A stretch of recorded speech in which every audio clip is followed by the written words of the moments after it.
Good afternoon, Madam President, Governor Carcass.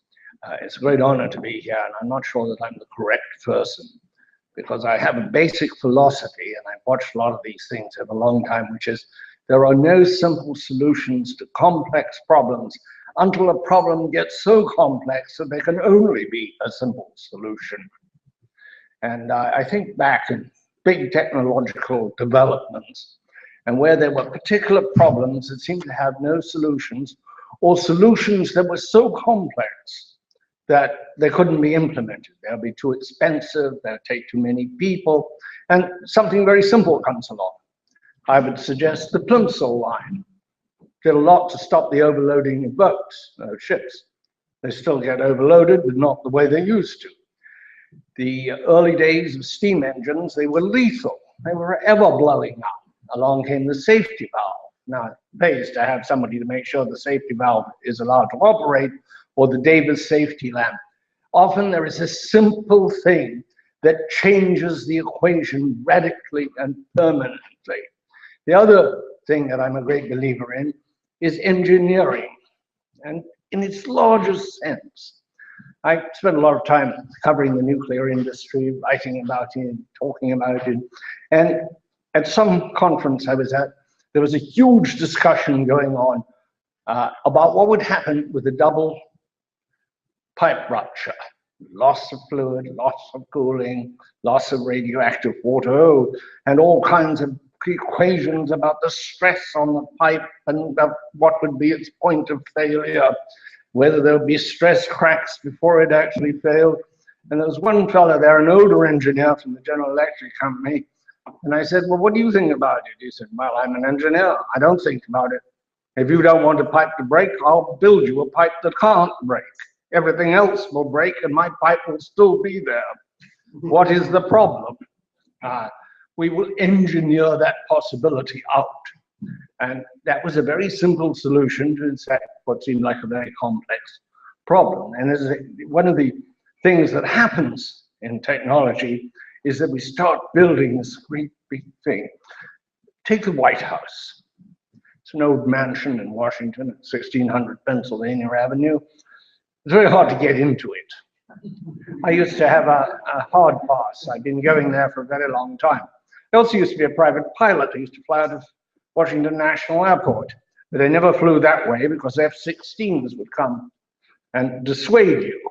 And having dissuaded you, you would meet a lot of people you never wanted to meet, go to a lot of meetings you never wanted to be in, and probably some accommodations that you weren't anxious to enjoy. So there we have it. Under the ground there, they put tank traps all around it.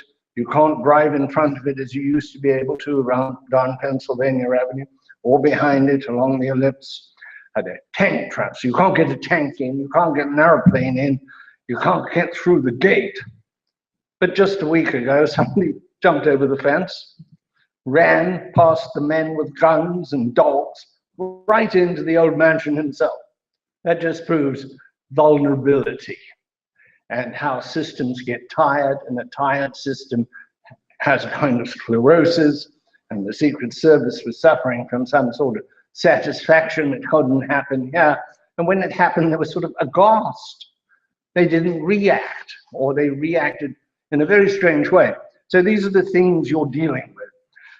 Therefore, I think you should look at what aspect of a nation, and we're talking about a national thing in cybersecurity, what aspect of a nation is truly vulnerable, and if attacked with great hostility, essentially a declaration of war or a massive declaration of terrorist intent would do the most damage.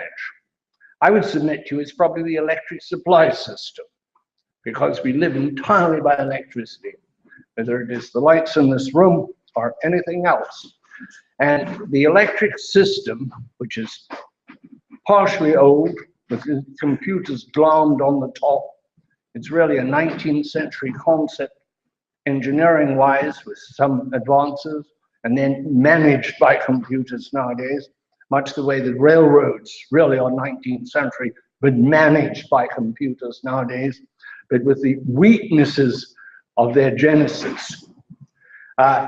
The electric utility industry, after 9/11, a lot of conferences, I went to many of them, about what do you do when you're under physical attack.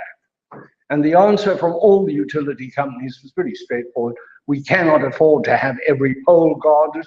We cannot afford to have every installation guarded. Therefore, we will have rapid response.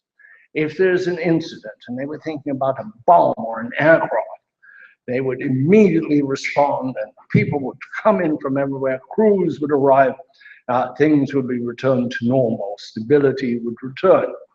Well, that doesn't work in a cyber attack.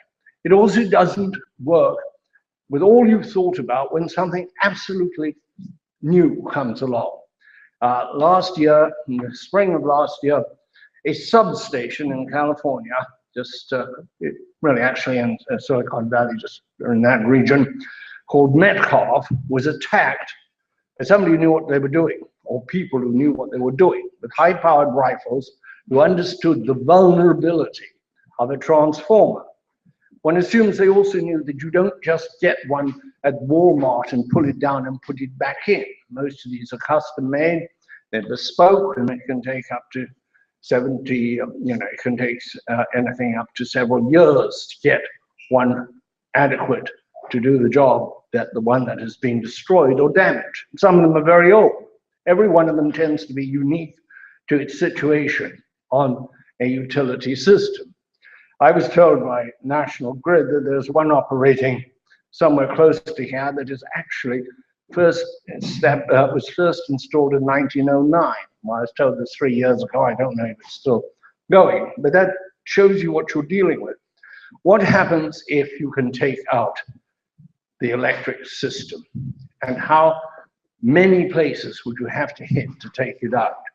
Well, we talk a lot about the smart grid, which is this new concept of interlinked use of computers to read meters, to interrogate down the electric line, to feed back to the home office, to get rid of the poor devil who used to tramp through the flower beds, to read the meter, that kind of thing, to manage time of day pricing, to see what's going on. But it also introduces a new dimension of computer vulnerability.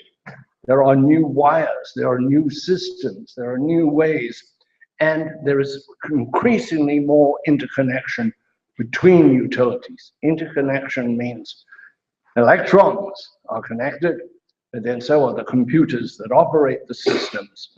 And you can't deal with a cyber attack with immediate response if it's very large, because everything goes down. You think about what would happen if one of the large electric systems, and they're now divided up into things called independent system operators. There's one in New England, and there's the well-known PJM further down the coast. If you lost one of those, and all of the utilities hooked to it, you would have a massive blackout, which would be very difficult to bring it back on because you'd have no other communications. You would have very soon you'd have no phones, you'd have no other communications, you'd have no signaling lights, you couldn't have those trucks rush in, many things. You would have paralysis of a massive scale, and if it endured for several days or weeks, you would have a national catastrophe. You would have to have the military come in with auxiliary communications equipment, and of course, to maintain law and order. Well, the problem for a journalist covering anything to do with cybersecurity, but most especially covering the utility industry, is that if a particular system feels it is vulnerable, they're not going to tell a journalist that. They would just encourage those who want to take it down. If they think they've got super duper defenses, they're not going to tell a journalist that, because that would advise their enemies what they were up against. So in a sense, and this may apply to anyone who's not actually in the security business, we are at a window in which the curtains are drawn, trying to look in. It is not easy to understand the complexity of the defenses, and we haven't yet seen, but I'm sure we will see, a simpler defense system, something yet to arrive, some grand switch that can be thrown, or which will be thrown automatically. I just cannot believe that we're going to continue. We'll always have the possibility of the man who climbed the fence, but we won't have the possibility of an armored car, if you go back to my analogy with the White House. So you have, in my opinion, the largest vulnerability is the electric supply system. It should be looked at. It needs to be looked at.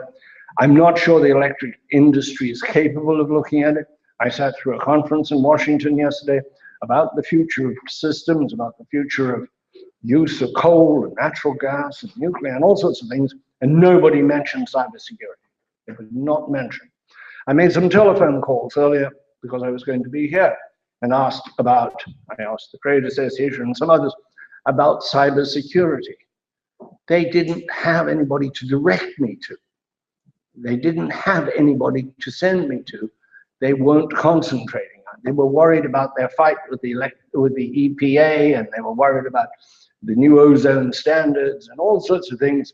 But whoever's worrying in the utility industry about cybersecurity, and I do hope there are a lot of people worrying about it, they're not getting through to the people at the top. It is a system that relies on steady, real-time, keeping the lights on. And that is their concentration. They're not very good at looking into the future, and they're not very good at dealing with anything they hadn't dealt with before. The other thing is they, too, are very secret. They have to be secret. One of the interesting things that happened was after the Metcalfe station was shot up, there was a study done by the Federal Energy Regulatory Commission. This is not a security agency. It does not have anything classified. It's a regulatory agency. But the study, the findings were leaked, and there was an enormous fuss. The FBI was called in. It shows how seriously some people somewhere take the vulnerability of the electric supply system. Whether it is taken seriously, though, in the boardrooms, I much doubt. I think it would behoove those interested in cybersecurity, and particularly the amount of damage that an attack can create. I think you've got to somewhat quantify the damage. And we do, in this country and other countries, live with certain obvious dangers because we don't want to spend the money, we don't want to spend the effort, we don't want to go through it. I would cite the hardening of cockpits to keep terrorists and other bad people out of airplane cockpits. I'm a private pilot. We had talked about this in the 70s. Why don't we harden the cockpits? We didn't use that term. We said, why don't we put padlocks on them or something very simple? But pilots would sit around in the pilot lounges talking about why are these airplanes getting hijacked. At one time they were hijacked almost once a week to Cuba, to somewhere in the Middle East. And so I asked at the White House, I asked the science advisor, and he said, oh, that would be too expensive. The airlines say so. Well, of course, we had 9/11. That's a price, a much higher price. The price that wasn't paid because putting a few locks and bolts and bars on cockpits was too high, or nobody wanted to do it, or it had no sense of urgency. And then we had 9/11.